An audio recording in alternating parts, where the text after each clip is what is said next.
Hello friends, welcome to GMHS study classes. Friends, आज हम start करें class 11 commerce, organisation of commerce and management, BA chapter 4। BA chapter 4 जो है, यहाँ पर मुझे एक कमेंट रिसीव हुआ था अलवीना का। तो उन्हें यहाँ पर एक डाउट है जो उन्हें समझना है। ई कॉमर्स जो उनके स्कोप होते हैं, ई कॉमर्स के स्कोप्स ऑफ ई कॉमर्स और उनकी इम्पोर्टेंस, तो यहाँ पे मैं वो एक्सप्लेन कर रही हूँ डिटेल में। Chapter number 4, communication, e commerce and outsourcing. तो स्टार्ट करते हैं। First of all, e commerce क्या होता है वो आपको डिटेल में एक्सप्लेन कर देती हूँ। ई कॉमर्स जो भी इलेक्ट्रॉनिक कॉमर्स होता है, जो भी ट्रेडिंग होती है इलेक्ट्रॉनिक मीडियम्स और गैजेट्स थ्रू, उसे ई कॉमर्स कहा जाता है।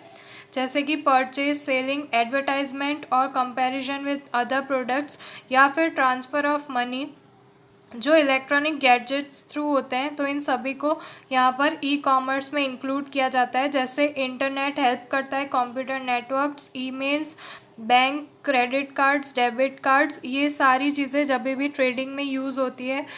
स्पेशली अब आप समझ गए होंगे ई कॉमर्स, जैसे आप कोई भी ऑनलाइन वेबसाइट से कुछ ऑर्डर करते हैं, कुछ ट्रेड करते हैं, कुछ परचेज सेल करते हैं ऑनलाइन बेसिस पे with the help of internet, या फिर और भी ये सारी चीज़ें बैंकिंग सर्विसेज यूज़ होती है, जैसे कि debit cards, credit cards.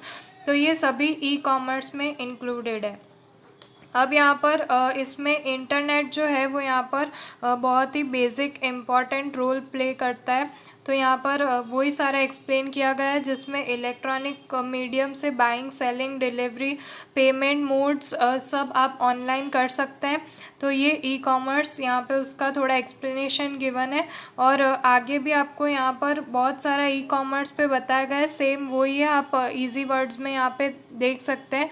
Text book का ही पार्ट है। जो भी डिस्ट्रीब्यूशन होता है वो फ़ोन, पोस्ट, प्रिंटिंग, जो सारा टाइम कंज्यूमिंग वर्क था वो ई कॉमर्स की वजह से रिड्यूस हो चुका है। और ये सब इंटरनेट की वजह से होता है। और जो भी हमारे पास इक्विपमेंट्स मेन सारे जो गैजेट्स अवेलेबल होती है, उन सभी गैजेट्स की हेल्प से ई कॉमर्स पॉसिबल होता है, और ये फास्टर और इजियर वे में पूरी प्रोसेस कंप्लीट हो जाती है। अब यहाँ पर स्कोप ऑफ ई कॉमर्स जो है उसे क्लासिफाई किया गया है 4 टाइप्स में। तो यहाँ पर स्कोप जो है ई कॉमर्स का वो बेसिकली 4 पार्ट्स में यहाँ पर क्लासिफाई किया गया है। जैसे कि ई कॉमर्स जो होता है वो किन किन पार्टीज़, किन किन फर्म्स के बीच में होता है। तो फर्स्ट आता है उसमें business to customers, B2C। Business और कस्टमर्स के बीच में जो ई कॉमर्स होता है वो ट्रेडिंग कैसी होती है वो भी हम यहाँ पे समझेंगे। B2B, बिज़नेस टू बिज़नेस, उनकी ट्रेडिंग कैसी होती है ई कॉमर्स में। उसके बाद है यहाँ पर C2C, कस्टमर टू कस्टमर, और लास्ट है C2B, कस्टमर टू बिजनेस। तो मैं आपको ये सारे पॉइंट्स यहाँ पे एक्सप्लेन कर रही हूँ। तो फर्स्ट आता है B2C, बिजनेस टू कस्टमर्स। अब जो कस्टमर्स हैं उनको बिजनेस, जो डीलर्स होते हैं, जो ट्रेडर्स होते हैं, वो खुद डायरेक्टली कस्टमर्स को कैसे कांटेक्ट कर सकते हैं, कस्टमर्स ऑर्डर कर सकते हैं। तो ये सारी आपको वेबसाइट थ्रू पता ही होगा, जैसे अमेज़ॉन्स है, फ्लिपकार्ट है, और भी सारी बहुत सारी यहाँ पर वेबसाइट्स हमारे पास अवेलेबल होती है इंटरनेट पे, जिससे आप ऑनलाइन परचेज़ कर सकते हैं। और सेलिंग भी यहाँ पर फास्ट और इजी उनकी साइड से हो जाती है, डिलीवरी आपको मिल जाती है। तो ऑनलाइन पेमेंट मोड्स होते हैं।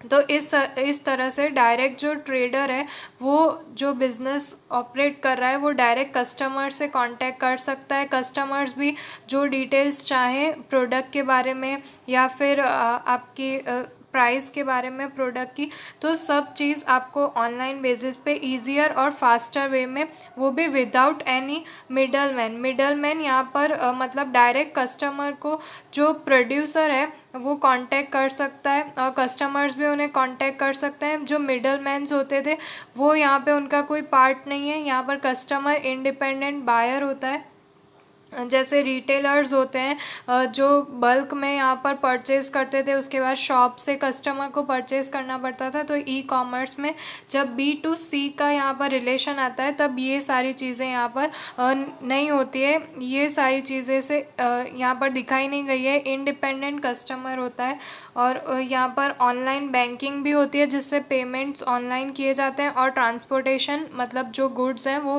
परचेज़ किए हैं, जो भी प्रोडक्ट्स वो आपके हो जहाँ पे भी आप एड्रेस वहाँ पे दिखाएंगे वहाँ तक डिलीवर हो जाता है। तो इस तरह से B2C वर्क करता है। उसके बाद B2B, अब बिज़नेस टू बिज़नेस कैसे ई कॉमर्स वर्क करते हैं तो वो भी यहाँ पे देख लेते हैं। बिज़नेस टू बिज़नेस में मैं आपको सिंपल वर्ड्स में एक्सप्लेन कर दूँ, आप ये सारा अपने आप रीड कर सकेंगे, उसके बाद तो समझ सकेंगे।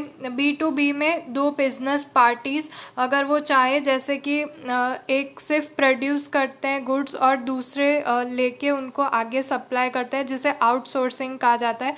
आपको पता होगा बहुत सारी बड़ी ब्रांड्स में ऐसा होता है कि जो यहाँ पर प्रोड्यूसर होते हैं वो कोई और कंपनी होती है, उनका नाम उनका जो नेम होता है, उनका ब्रांड नहीं होता कोई अलग से, वो ओपन नहीं किया जाता है। और उसके बाद जो बड़ी बड़ी ब्रांड्स है, बहुत सारी शूज़ में भी ऐसा होता है, हमारे क्लोथ्स में भी ऐसी ब्रांड्स होती है कि वो आउटसोर्सिंग करती है। आउटसोर्सिंग का मीन्स कि बनाता कोई और है और उसे अपनी ब्रांड का नाम देकर कोई सेल और कोई कर रहा होता है। तो ये सारा B2B में इंक्लूडेड होता है, बिज़नेस टू बिज़नेस में, जो ऑनलाइन ई कॉमर्स मोड पे भी हो सकता है। यहाँ पर जो दो परचेज मतलब दो सेलर्स वो सामने आ जाते हैं, दो बिज़नेस पार्टीज़ आ जाती है, जो एक परचेज़र है और दूसरा उसे यहाँ पर परचेज़ कर सकता है। तो यहाँ पर आप पूरा इसे रीड कर सकते हैं कि यहाँ पर ये प्रोफेशनल पार्टीज़ होती है जो परचेज़ और सेल करती है ऑनलाइन मोड पे। और यहाँ पर एक्टिविटीज़ होती है management of supply, stock list, management of payment, ये सब भी ऑनलाइन होता है। और ये लोग बल्क में परचेज़ और सेल करते हैं बहुत ज़्यादा क्वांटिटी में। उसके बाद थर्ड है C2C, कस्टमर टू कस्टमर। अब कस्टमर टू कस्टमर वाली भी आपको बहुत सारी साइट्स पता होगी, जैसे OLX है, क्विकर है, उन सब पे डायरेक्ट कस्टमर्स आते हैं और अपनी कोई भी प्रोडक्ट सेल करना चाहे सेकेंड हैंड या फिर फ्रेश प्रोडक्ट्स, वो सोल्ड आउट कर सकते हैं। तो डायरेक्ट कस्टमर, एक कस्टमर होता है, उसकी कोई भले ही बड़ी बिजनेस यूनिट ना हो, वो कभी भी आकर कुछ भी यहाँ पर सोल्ड कर सकता है या फिर कुछ भी परचेज कर सकता है। तो ये C2C में इंक्लूडेड होता है। और भी इस पे आपको ये सारे यहाँ पर एग्जांपल्स मिल जाएंगे, जैसे ऑक्शन साइट्स भी होती है जहाँ पर ऑक्शंस भी चलते हैं ऑनलाइन, तो ये सब भी यहाँ पे किया जा सकता है। वो भी बाइंग एंड सेलिंग यहाँ पर भी C2C होती है विदाउट एनी मिडल मैन। किसी भी मिडल मैन के यहाँ पर कोई रिक्वायरमेंट नहीं रहती है, ये डायरेक्ट इंडिपेंडेंट कस्टमर्स होते हैं। अगर कस्टमर्स चाहें तो परचेज़ कर सकते हैं, अगर वो ना चाहे तो उनकी यहाँ पर जो भी रहेगी वो उनकी इच्छा है। इसलिए कस्टमर टू कस्टमर दोनों इंडिपेंडेंट रहेंगे। और यहाँ पर जो प्रोड्यूसर है, मतलब किसी को कोई यहाँ पर प्रोड्यूसर का कोई इंटरफेरेंस नहीं रहेगा, सिर्फ यहाँ पर आते हैं कस्टमर्स सामने सामने। तो ये यहाँ पर क्विकर और OLX जैसी यहाँ पर साइट्स देख सकते हैं आप। अब लास्ट टॉपिक है कस्टमर टू बिज़नेस। अब ये टॉपिक यहाँ पे आपकी टेक्स्ट बुक में अच्छे से डिटेल में एक्सप्लेन नहीं किया गया है, बट मैं आपको एक्सप्लेन कर देती हूँ सिंपल वर्ड्स में। कस्टमर टू बिज़नेस एक ऐसी रिलेशन है यहाँ पर जहाँ पर e commerce takes place, here e commerce takes place. और इसमें ई कॉमर्स इस तरह से टेक्स प्लेस बिकॉज यहाँ पर कस्टमर्स जो है वो डायरेक्टली अपने प्रोडक्ट्स चाहे तो बिज़नेस सर्विसेज को सोल्ड कर सकते हैं।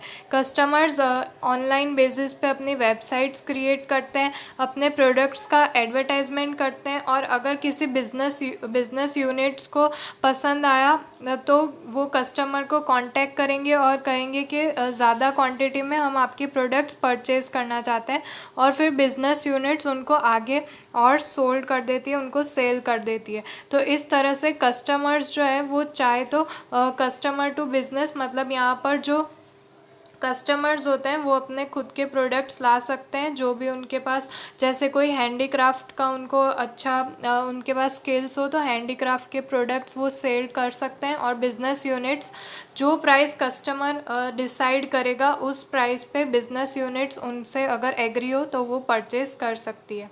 तो ये है यहाँ पर 4 टाइप्स, जिसमें 4 टाइप्स में क्लासिफाई किया गया था स्कोप ऑफ ई कॉमर्स। तो हमने चारों की चारों यहाँ पे देख लिए। आई होप अलविना जिनका यहाँ पर डाउट था तो उनका डाउट क्लियर हो गया होगा। अगर आपको मेरा वीडियो अच्छा लगा और अगर आपके लिए हेल्पफुल रहा तो इसे लाइक कर देना, और अगर चैनल पे जो लोग नए हों वो उस चैनल को सब्सक्राइब कर देना। तो फ्रेंड्स मिलते हैं हमारे नेक्स्ट वीडियो में, तब तक के लिए गुड बाय।